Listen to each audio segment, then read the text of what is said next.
Gambler was actually the first perk deck I ever maxed out. This may seem stupid now, but it wasn't that bad of an idea at the time, since 1 down didn't even exist. Ammo and health at the same time? Sign me up, right? Well, let me tell you why that may not be the best idea in 2023. Gambler has a bunch of boosts tied to ammo pickup, but before we get into those, there is also a boost that gives you 20% more health. This might not sound too exciting, but it absolutely does help. Now we can move on to the ammo pickup elements. Ammo pickups will drop whenever an enemy is killed or dominated, and if you didn't know that, maybe it's a little too early for you to be watching videos about death sentence. Ammo to you means ammo to your team, and it's straightforward. Whenever you pick up a pack of ammo, your team also gets ammo. Don't get too excited because this is not nearly as good as it sounds. First off, you're limited on a timer. You can only share ammo every 5 seconds, but it gets worse still. The ammo you share is actually half of the pickup they normally would get. If your teammate has a weapon that picks up 6 to 8 bullets, well, they'll pick up anywhere from 3 to 4. The system used to be worse with the old pickup because it just didn't help weapons that needed it at all. If your teammate had a weapon with low pickup, the 50% cut could push it below 0.5 and give them nothing. With the new system, no matter how little they pick up, it will get stored and added later. A quick note while we're on the pickup changes. A lot of the effort I went through writing out all the pickups for the weapons in my Hitman video is completely irrelevant now. Days after releasing that video, the devs changed the pickup for the DMR kits, Breaker Shotgun, and Compact 40. The 10,000 KSP are still correct, but whatever. Anyway, the second buff that comes from picking up ammo is healing to yourself and your team. On a 3-second cooldown, you can get anywhere from 32 to 40 health. Why it's randomized, I'm not exactly sure, but it is. Your team will just get a flat half of that, which is to say 16 to 20. For every teammate that has more health than you, you'll heal 20% more. Now here's something, I guess. Gambler doesn't actually work this way. While testing, I noticed the numbers I was healing are not even close to what they should be, so I went to investigate. The long guide seems to agree with the perk deck description, so that was clearly not helpful, and the longer I seemed to test, the more things didn't make sense. I was completely lost at this point, so I went to ask Rocky if he could take a look at the game's code, and he did figure it out eventually. So here's how Gambler healing actually works. Gambler does a roll between 32 and 40, but only in increments of 2, which is to say 32, 34, 36, 38, and 40. Additionally, the 20% bonus when offline is always active for whatever reason, but the online version does work correctly. For every teammate that has more health than you, you'll get 20% more healing up to 3, which is to say 20%, 40%, and 60% more. As far as I can tell, the teammate healing seems to work fine, and even the part where it doesn't heal Berserker players works too. But the point is that Gambler heals you somehow, and that's all that matters. Let's just get into the builds.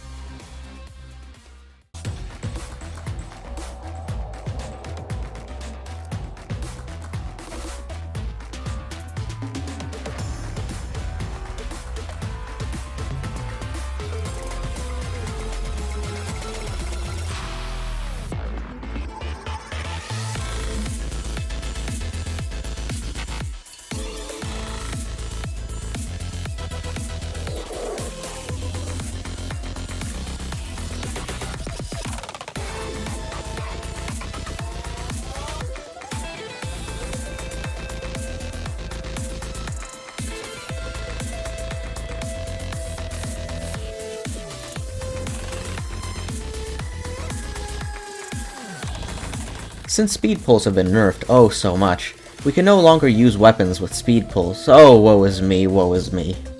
Yeah, the speed pull nerf is insignificant, but let's just use some weapons without those options anyway. The Clarion is a rifle I simp pretty hard for, and using it is always a joy. The Signature is less of a nut-busting gun, but it's still a nice one. Compared to the Mark X, which is used by everyone in their converts, it's a relatively unique SMG, and I'd suggest giving it a go. It used to be really shit, but it was buffed multiple times, and maybe the stigma around that is still keeping it down. So how is this build played? You can think of Gambler as a worse muscle. You will always be picking up ammo throughout the course of a game, so the healing will really just come naturally. If you consider the amount of health Gambler picks up and then average it, you get about 13 health per second, and that's without the bonus health from being more hurt than your teammates. Comparatively, Muscle with Hostage Taker and a Convert heals approximately 8 health per second. Gambler really does have a high healing rate, but it's held back by the jumping in to grab ammo thing. When you factor the times you can't keep the timer going, you can see how the two decks are similar. But Gambler doesn't have a health buffer like Muscle, and that's the main difference between deck performance. All this is to say that you should play Gambler carefully, but considering the reputation Gambler has, I'm sure you knew that already. Whatever, Clarion and Signature are fun.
Since I mentioned Gambler is similar to Muscle, why not try an armored build? It's not stellar. Although the two decks are similar, Muscle heals by just existing, and Gambler requires you to move your Fanny. Muscle in an ICTV can tank down and recover, but Gambler doesn't really have that option. If you want to make the most out of your deck, you need to move and move a lot, which ICTV does restrict. I found myself dying more often to get ammo packs for health than if I were to just play 2-shot ICTV. Of course, you could just get Hostage Taker and play like that, but you would be better off with any other deck at that point. Point is, I don't recommend ICTV Gambler at all. I wanted to go for a weapon I hadn't used in a while, and the Buzzsaw is a great LMG for that purpose. Though I did forget how the reloads curb this gun a fair amount. You burn through your ammo reserves faster than a KSP, and then you need to reload longer than a KSP. Yeah, the KSP is just better. But I can't say that using the Buzzsaw for once wasn't refreshing. On the other hand, the Tatanka is something I pretty frequently use, because this SMG is one of the greats. Not much more to say about it.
Well, ICTV doesn't work, so let's go dodge for mobility.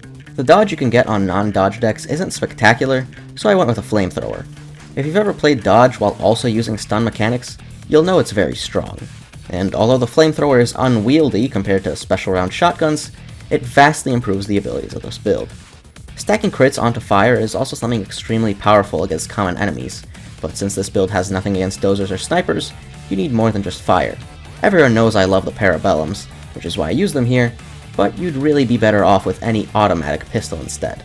Since I took lock and load for the flamethrower, those automatic pistols would benefit too. To this day, I still get comments from people asking why I take lock and load on weapons which don't work with the skill, except I don't know why people write these comments, because it takes less than a minute to launch your game and see the skill does work with more weapons than it just mentions, or hell, just look at the gameplay and see that it works.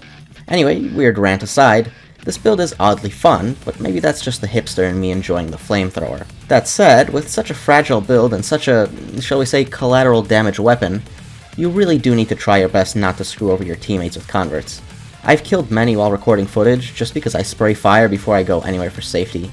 And just in case you didn't know, for the fire stun to work, you need to let go of your trigger, so spray in bursts and use the ammo bag if you ever need a refill.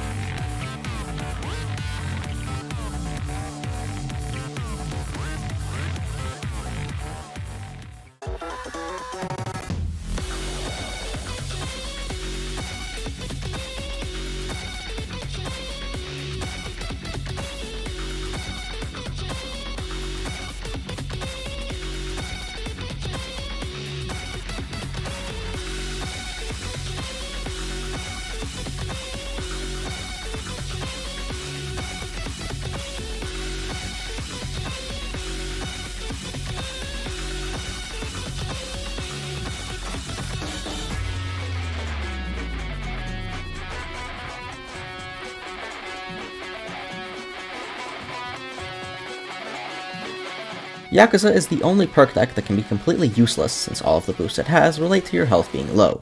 If you play at high health, well, you don't have a perk deck. Gambler has that extra health boost, so even if you pick up no ammo, you still have a perk deck. Not picking up ammo is as simple as taking weapons such as bows, crossbows, rocket launchers, and saws. After the devs changed how pickup worked, the arrow and rocket weapons could actually suck pickups off the floor, which sort of pissed in my picnic basket, but luckily that was patched out not too long after, so this build can work. As in, not work. So let's talk about this build without a deck. Crossbows are one of the weapons that can't pick up ammo, but they are the only ones I would consider functional just by themselves. Yes, rocket launchers with Bulletstorm are incredibly powerful, but you don't always want to take ammo bags. Not that you want to take crossbows, but they'll get the job done. The light crossbow is not amazing, but it's good enough if you can hit your shots. The pistol crossbow you can switch to regular bullets if you so choose, but I don't trust shock and awe ace on a light crossbow, which can only shoot once before it has to reload. As for playing this build, just be very cautious. You can't pick up ammo, so all your survivability comes from Hostage Taker and Bullseye. Beyond that, I can't really help you with anything.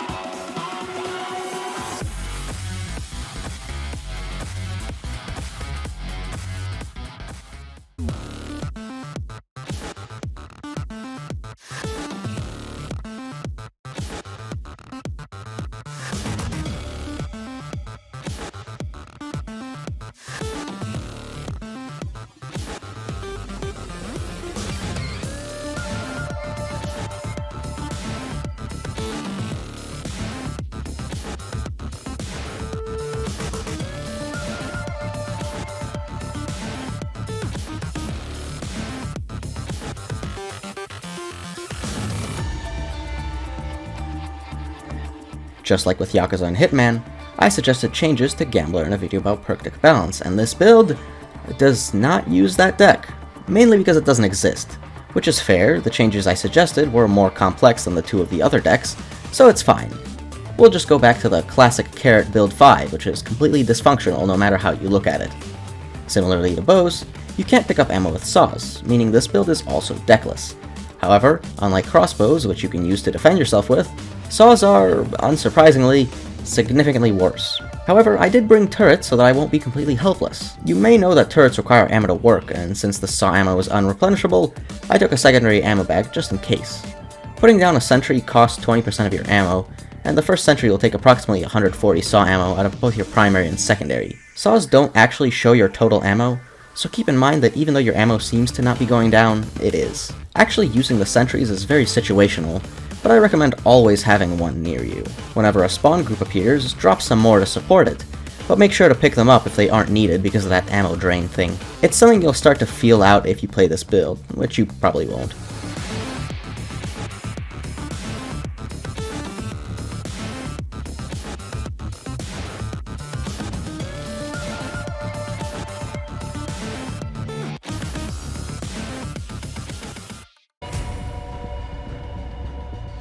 So Gambler, yeah, it's not very good. Personally, I'd place it as the third worst deck, but I've seen arguments for it being higher and lower, and that's fair. It's best to compare decks in tiers for this game because of how they perform, and ranking them numerically will not work to satisfy anyone ever. I'm also a health deck player, so the Gambler playstyle is already something I'm extremely comfortable with. For someone who plays a lot of Anarchist, maybe they'll put Gambler below Hitman, and there's nothing really incorrect about that. Yakuza is beneath both though, and that's very hard to argue against. As for the perk deck discussion, well, this deck is hard to repair because it does require you pick up ammo. The first buff Gambler needs is more pickup range. Why it doesn't already have it, I don't know. The second buff it needs is something like 3 activations of the heal per 5 seconds. A current problem is that even though you can kill a massive group of enemies, you'll only get 1 heal out of it. If you reduce the healing a smidge and just allow people to pick up more than one dainty little pickup, the deck will be more satisfying to play and perform better. I suggested a couple ideas in my perk deck video, but the more I think about it, the more I like this particular solution. Also, for the love of Bane, make the deck heal numbers what they should be, or just remove the whole random aspect entirely. With that said, sorry for being a corpse for a couple weeks, and this video being late, but there was nothing I could really do about it. I'll try to get the next perk deck video out on time, and the next deck of which you'll be voting on as soon as I put the poll up.